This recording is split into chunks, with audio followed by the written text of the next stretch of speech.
जैसा कि last episode में हमने देखा कि क्वीन मेडुसा फायर कोर को निगलने के बाद मर गई थी। बाहर खड़े सभी स्नेक्स को ये पता चल जाता है कि क्वीन मेडुसा अब नहीं रही, इसीलिए अब सभी स्नेक्स बहुत दुखी होने लगते हैं। लेकिन तभी वहाँ आसमान में एक बहुत बड़ा तूफान आता है। वो तूफान बहुत ज्यादा खतरनाक था और अब बाहर खड़े सभी लोग समझ जाते हैं कि ये अर्थ और हेवन की शक्तियाँ हैं। असल में क्वीन मेडुसा के एवोल्यूशन ने हेवन और अर्थ की शक्तियों को जागरूक कर दिया था। यानी क्वीन मेडुसा ने मरने से पहले अपना एक अंश छोड़ दिया था और वो अपने उस अंश में पुनर्जीवित हो गई है, यानी रिबॉर्न हो गई है। सारे स्नेक्स बहुत खुश होते हैं। वहीं अंदर जियान अपने आसपास की जगह को टूटा हुआ देखता है, इसलिए उसके मास्टर अब जल्दी से फायर कोर को लेकर यहाँ से भागने को कहते हैं। आसमान से बहुत ज्यादा बिजली गिर रही थी, जिस वजह से जियान को फायर कोर तक पहुँचने में दिक्कत आ रही थी। लेकिन उन्हें क्वीन मेडुसा के जगने से पहले फायर कोर को हासिल करना ही था, इसलिए जियान फायर कोर तक पहुँचने की कोशिश करता है। वहाँ हर जगह बिजली गिरती जा रही थी, इसलिए जियान वहाँ तक जा नहीं पा रहा था। लेकिन अब उसके मास्टर अपनी पावर का यूज करते हुए और जियान एक्सप्लोसिव स्टेप्स का यूज करते हुए आगे बढ़ता है और हार्ट ऑफ फायर तक पहुँच जाता है। वहीं अब क्वीन मेडुसा जिंदा हो जाती है और स्नेक्स की फॉर्म में इधर उधर उड़ने लगती है। असल में वो फिर से फायर कोर को हासिल करने की कोशिश कर रही है, लेकिन ऐसा करते वक्त अब उसके शरीर के टुकड़े टुकड़े हो जाते हैं, यानी वो मर जाती है। अब बाहर खड़े स्नेक्स अपनी क्वीन को फिर से मरता देख दुखी होते हैं। गुहे और उसके साथी भी अब ये डिसाइड करते हैं कि जब कोर ऑफ फायर वीक हो जाएगा तब हम इसे अंदर जाकर ले लेंगे। लेकिन उन्हें ये काम जल्दी करना होगा क्योंकि 8 ट्राइब्स ऑफ स्नेक्स यहाँ आने ही वाले हैं और उनके आने से पहले गुहे को यहाँ से बाहर निकलना होगा। वहीं अंदर क्वीन मेडुसा के शरीर का एक अंश जियान के पास आता है और वो अंश अब एक व्हाइट स्नेक में कन्वर्ट हो जाता है। वो व्हाइट स्नेक बहुत ज्यादा क्यूट था और ये 7 कलर्स का क्रिएचर है। अब मास्टर उसे बताते हैं कि क्वीन मेडुसा की स्पिरिट विकसित हुई है। अब इस एवोल्यूशन के बाद ये चाहे तो अपना लेवल डोजोंग का भी कर सकती है। जियान को स्नेक से अब कोई खतरा नजर नहीं आता, इसीलिए वो इस व्हाइट स्नेक को अपने साथ रख लेता है और इसके बाद जियान अब व्हाइट स्नेक को खाना भी खिलाता है। अब जियान क्विंगलियांग लाइनिंग की मदद से फायर कोर को हासिल करता है। वहीं ओल्ड स्नेक के पास 8 ट्राइब में से 5 ट्राइब्स आ जाते हैं और वो कहते हैं कि हमें अभी गुहे को मारकर अपनी रानी की मौत का बदला लेना होगा। लेकिन ओल्ड स्नेक उसे रोकता है और कहता है कि बाकी ट्राइब्स को भी आ जाने दो, क्योंकि हम जब 8 ट्राइब्स एक साथ हमला करेंगे सिर्फ तभी गुहे को मार पाएंगे। वहीं गुहे अपने आदमियों सहित फायर कोर को ढूंढने लगता है, लेकिन अब ओल्ड स्नेक उसको फायर कोर तक पहुंचता देख उसके सामने आता है और उसे लड़ाई की चुनौती देता है। अब मास्क वुमेन गुहे से कहती है कि आप लोग फायर कोर को ढूंढो और मैं इनको संभालती हूँ। अब गुहे और उसके आदमी फायर कोर ढूंढने चले जाते हैं और मास्क वुमेन उन 5 से लड़ाई करने लगती है। Mask women wind wall create करके उन 5 को वही रोक देती है और खुद फायर कोर को ढूंढने निकल जाती है। वहीं गुहे जियान के पीछे आ जाता है, लेकिन जियान गुहे को देखकर अपनी स्पीड और तेज कर लेता है। गुहे को उसकी स्पीड को देखकर पता चल जाता है कि ये डोंगहैंग लेवल पर है। वहीं अब मास्क वुमेन भी आ पहुंचती है और गुहे से कहती है कि तुम सब जल्दी डेजर्ट से बाहर निकलो और मैं तब तक जियान से फायर कोर हासिल कर लूंगी। अब मास्क वुमेन अकेली जियान का पीछा करती है और उसको पकड़ने की कोशिश करती है। वहीं अब बाकी स्नेक ट्राइब भी वहाँ आ जाते हैं और अपने 5 स्नेक ट्राइब को विंड वॉल से छुड़ाते हैं और अब वो सभी के सभी गुहे को ढूंढने लगते हैं। थोड़ा ढूंढने के बाद यूमई उनको बताती है कि इस लोकेशन के बाद से गुहे और मास्क वुमेन अलग अलग हो गए हैं। अब ओल्ड मैन भी स्नेक्स के 2 दल बनाता है और एक दल मास्क वुमेन को ढूंढने जाता है और दूसरा दल गुहे को ढूंढने के लिए आगे बढ़ता है। वही मास्क वुमेन जियान तक पहुंच जाती है, जिसके बाद वो जियान के आगे के रास्ते को विंड वॉल बनाकर ब्लॉक करती है। जियान उस वॉल से तो कैसे न कैसे करके बच जाता है, लेकिन जब वो फिर से आगे बढ़ने की कोशिश करता है तो इस बार मास्क वुमेन 4 साइड्स वॉल बनाकर उसे फंसा देती है। वो जियान से कोर ऑफ फायर की डिमांड करती है, लेकिन जियान मना कर देता है और कहता है कि मैंने इसको हासिल करने के लिए बहुत स्ट्रगल किया है। 1.5 साल की प्रैक्टिस और स्ट्रगल के बाद मुझे ये कोर हासिल हुई है और अब मैं इतनी आसानी से ये तुम्हें नहीं दूंगा। अब ये सब सुनकर मास्क वुमेन शॉकिंगली जमीन पर आती है और उसे पहले तो अच्छे से देखती है और फिर कहती है कि यहाँ से चले जाओ, मैं नहीं लड़ूंगी तुमसे। अब ये देखकर जियान बहुत शॉक होता है, लेकिन तभी वो मास्क वुमेन का फेस देख लेता है और उसे पता चलता है कि ये मास्क वुमेन और कोई नहीं बल्कि यूजी है। अब जियान उसे देखकर शर्माते हुए उसके पास आता है। यूजी जब पिछली बार जियान से मिली थी तो वो इतना शक्तिशाली नहीं था जितना आज है। यूजी उसकी शक्ति की तारीफ करती है और अब जियान उससे पूछता है कि तुम गुहे के साथ क्या कर रही हो, जिस पर यूजी बताती है कि मैं गुहे की फायर कोर को ढूंढने में मदद कर रही हूँ। उसने मेरे ऊपर कई एहसान किए हैं जिसे मैं उतारना चाहती हूँ, इसलिए मैं उसकी मदद कर रही हूँ। अब जियान उससे पूछता है कि तुम इसको लेकर गुहे को नहीं देती हो तो क्या वो तुम्हें नुकसान पहुँचाएगा, जिस पर यूजी मे भी कहती है, क्योंकि गुहे को लगता है कि जियान भी शक्तिशाली योद्धा है और अगर मैं फायर कोर नहीं ले जा पाई तो वो समझ जाएगा कि जियान ने उसे फाइट में हरा दिया है। यानी अगर यूजी अब फायर कोर को नहीं भी ले जाती है तो गुहे को शक नहीं होगा कि जियान के खातिर इसने जियान को फायर कोर ले जाने दी। उसको यही लगेगा कि जियान ने अपनी पावर्स का यूज करते हुए यूजी को हरा दिया और फायर कोर को ले गया। अब यूजी उससे ये पूछती है कि तुम आखिर करोगे क्या इस फायर कोर का, जिस पर जियान बताता है कि वो इसको खाकर स्ट्रॉन्ग होना चाहता है। अब ये सुनकर यूजी बहुत ज्यादा घबरा जाती है क्योंकि क्वीन मेडुसा जैसी शक्तिशाली वॉरियर ने जब इसको खाया था तब उसका ये हाल हुआ था, और अब अगर जियान ये खाता है तो जियान तो मर ही जाएगा। वो जियान से मना करती है कि इसको मत खाना। जियान कहता है कि अब उसके पास और कोई चारा नहीं है, उसे अपने परिवार की इज्जत वापस लानी है, जिस वजह से उसे इसको खाना ही होगा। यूजी उसे एक ऑफर देती है और कहती है कि तुम इसके जरिए अपने लेवल्स को मत बढ़ाओ, मैं तुम्हें एक ऐसे कैंप में लेके जाऊंगी जहाँ तुम्हें हर तरह की स्किल सीखने को मिलेंगी। वहाँ तुम्हें बेस्ट लेवल मार्शल आर्ट सिखाएंगे और तुम्हारी लेवल्स जल्दी जल्दी इंक्रीज कराएंगे। अब जियान ये सुनकर खुश होता है क्योंकि ये उसको एक अच्छी चीज लगती है, लेकिन यूजी अब उस कैंप का नाम बताती है तो जियान गुस्से में आ उसे साफ मना कर देता है। असल में वो जो कैंप उसने बताया था वो यूलैंड सेक्ट के अंदर था और यूलैंड के द्वारा ही चलाया जाता है। जियान यूलैंड सेक्ट से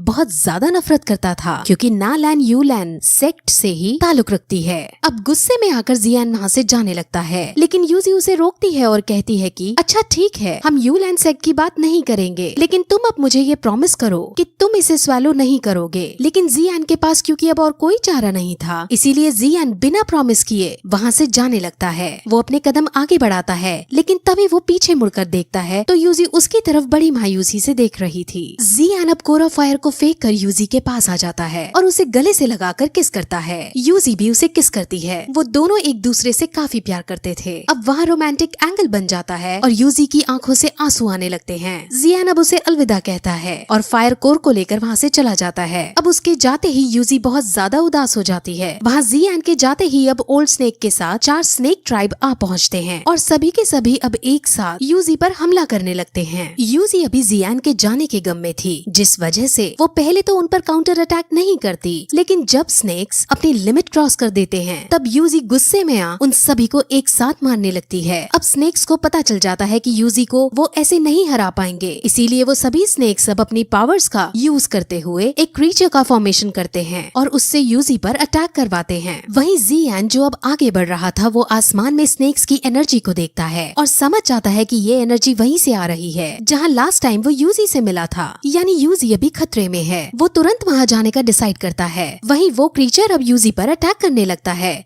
यूजी उस पर अपने कई अटैक करती है, लेकिन वो क्रीचर किसी भी प्रकार से नहीं मर पा रहा था और अब क्रीचर ने यूजी को काफी घायल भी कर दिया था। क्रीचर अब अपना आखिरी अटैक करने यूजी की तरफ आगे बढ़ता है और यूजी अब समझ जाती है कि ये उसका आखिरी पल है। वो अपने इस आखिरी पल में जियान के साथ बिताए हुए पल याद करती है और अपनी मौत को स्वीकार कर लेती है। वो क्रीचर अब उसको मारने ही वाला होता है कि तभी वहाँ जियान आ पहुँचता है। जियान भेस बदलकर मास्क पहनकर वहाँ आया था और वो फायर कोर की शक्तियों को यूज करके उस क्रीचर को मार भगाता है। अब जियान अपनी एनर्जी को उन 5 स्नेक्स के ऊपर भी छोड़ता है, लेकिन तभी एक पर्पल एनर्जी आकर जियान की एनर्जी को रोक देती है और वो स्नेक्स मरने से बच जाते हैं। वो स्नेक्स अब अपनी जान बचाकर वहाँ से भाग निकलते हैं। वहीं जियान अब यूजी के पास आता है और यूजी उसका शुक्रिया करती है और उससे पूछती है कि आपको किसने मेरी मदद करने के लिए भेजा है, जिस पर जियान कहता है कि वो आदमी जिसने मुझे यहाँ भेजा है वो छोटे क्लैन का है, यानी वो इनडायरेक्ट वे में अपना नाम बताकर वहाँ से चला जाता है। यूजी समझ जाती है कि जियान ने इसे यहाँ भेजा है और वो उस आदमी से अब पूछती है कि जियान से उसकी मुलाकात अब होगी क्या, जिस पर जियान बिना कुछ कहे आगे बढ़ जाता है। वहीं अब वो स्नेक्स अपने बाकी स्नेक्स ट्राइब से आकर मिलते हैं और ओल्ड स्नेक कहता है कि शायद अभी भी क्वीन जिंदा है, क्योंकि ओल्ड स्नेक ने उसका ऑरा महसूस किया था, लेकिन अभी भी ओल्ड स्नेक को ये कंफर्म नहीं था, इसलिए वो अपने साथियों को एक दिन का वेट करने को कहता है। वहीं जियान अब एक गुफा में जाकर फायर कोर को स्वेलो करने की कोशिश करता है। हालांकि उसके मास्टर उसे समझाते हैं कि इस प्रोसेस में तुम्हें बहुत ज्यादा कष्ट होगा, लेकिन जियान इस कष्ट को सहने के लिए तैयार था। वो अब प्रोसेस शुरू करता है और अब फायर कोर को निगलने लगता है। उन्हें अब कोर ऑफ हार्ट के अंदर से फायर कोर मिल जाता है और अब मास्टर उसे निगलकर अपने हार्ट तक पहुंचाने को कहते हैं। जियान को अब ऐसा करने में बहुत कठिनाई होती है, लेकिन अब उसके इस काम में उसके मास्टर भी उसका साथ देते हैं और फाइनली अब ये प्रोसेस कामयाब हो जाती है और जियान फायर कोर को हासिल कर लेता है। है और अब पहले से ज्यादा शक्तिशाली बन जाता है। उसके मास्टर उसकी शक्तियों को देखने के लिए उसे खुद को हिट करने के लिए कहते हैं, जिस पर अब जियान ऐसा ही करता है। तब उसके मास्टर को कुछ नहीं होता, यानी अब उसे इस बार को प्रैक्टिस करना था। उसके मास्टर उसे कहते हैं कि तुम्हें अभी इस कोर्स से और भी डिफरेंट फाइल हासिल करनी है, लेकिन अभी तुम मरते मरते बचे हो, इसलिए आराम करो। वहीं अब हमें मैनली स्टील मशीनरीज दिखाते हैं, जिसके अंदर ज़ीली और ज़ीडिंग सैंड मशीनरीज की वजह से होने वाले खतरे के बारे में बात कर रहे थे। सैंड मशीनरीज ने इनकी नाक में दम कर रखा था। वो सैंड मशीनरीज पर हमला करने की बात कर रहे थे कि तभी वहाँ शिन आ आती है। शिन आ बहुत घायल हालत में थी और वो उनको बताती है कि सैंड मशीनरीज ने हमारे इलाके को चारों तरफ से घेर लिया है और वो हम पर अटैक करने वाले हैं। वहीं आराम करने के बाद जियान पहाड़ी के ऊपर जाता है, जहाँ टेम्परेचर बहुत कम था। वहाँ जाकर अब फायर कोर की डिफरेंट फ्लेम्स हासिल करने के लिए प्रोसेस चालू करता है। अब फायर कोर हवा में इधर उधर दौड़ने लगती है और जियान को अब उसे कैच करना था। जियान अपना बेस्ट देता है और उसे पकड़ने की कोशिश करता है, लेकिन हर बार फायर कोर की एनर्जी से जियान कमजोर पड़ जाता है। अब इस काम में उसके मास्टर उसकी सहायता नहीं कर सकते थे, इसीलिए जियान को अकेले ही ये सब सहना पड़ता है। वो बहुत कमजोर पड़ रहा है, लेकिन फिर वो अपने परिवार को याद करता है, उनकी इज्जत को याद करता है और 3 साल बाद होने वाले मैच के बारे में सोचकर अब अपनी फुल स्ट्रेंथ का यूज करके पाम टेक्निक का यूज करते हुए फायर कोर को पकड़ता है और अब उसे स्वेलो करता है, जिसके बाद अब उसे डिफरेंट फ्लेम्स भी मिल जाती हैं। वो बहुत ज्यादा खुश होता है अपनी इस नई पावर को पाकर। उसके मास्टर कहते हैं कि ये सब ग्रीन लोटस फायर की सोल का कमाल है। अब 3 ईयर एग्रीमेंट को आने में सिर्फ 2 महीने का समय रह गया था और अब जियान नायान से लड़ने के लिए पूरी तरह से कॉन्फिडेंट हो चुका था। अब जियान के पास फायर कोर आ चुका है, इसलिए अब वो सीधे उस ओल्ड मैन को, जो कि आइस एम्परर है, उसके पास जाता है। वो उसके मंगाए हुए इंग्रेडिएंट्स उसे देता है और कहता है कि अब मुझे वो मैप दो, लेकिन आइस एम्परर ने ये शर्त रखी थी कि जियान को इंग्रेडिएंट्स ढूंढकर उनसे मेडिसिन भी बनानी होगी। इसीलिए अब आइस एम्परर जियान को उन इंग्रेडिएंट्स के साथ एक गुप्त कमरे में ले जाता है और वहाँ अब उसे मेडिसिन बनाने को कहता है। अब उसके टीचर और जियान मिलकर उस रेसिपी को देखते हैं और उसे बनाना शुरू करते हैं। जियान अपने मास्टर को मेडिसिन बनाता हुआ देखता रहता है और उसके मास्टर अब मेडिसिन बना देते हैं। ये मेडिसिन रैंक 6 की थी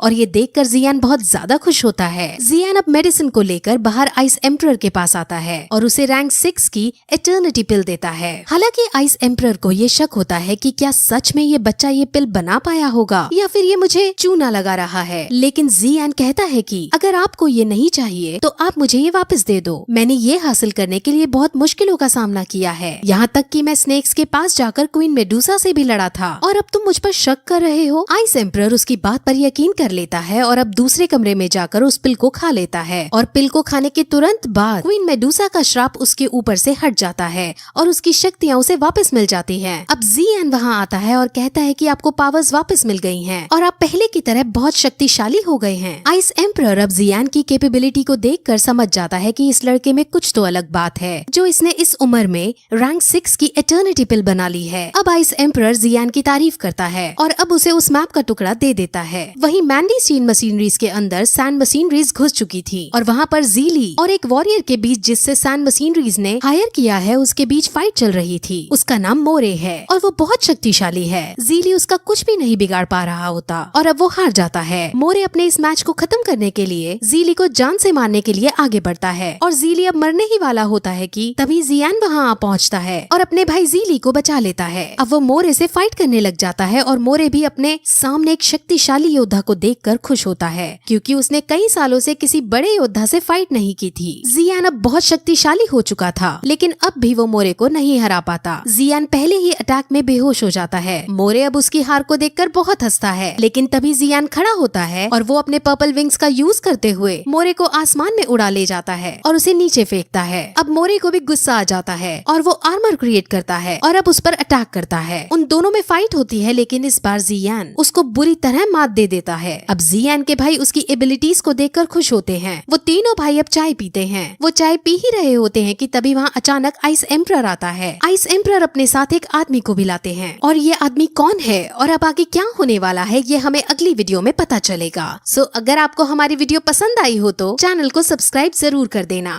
बाय।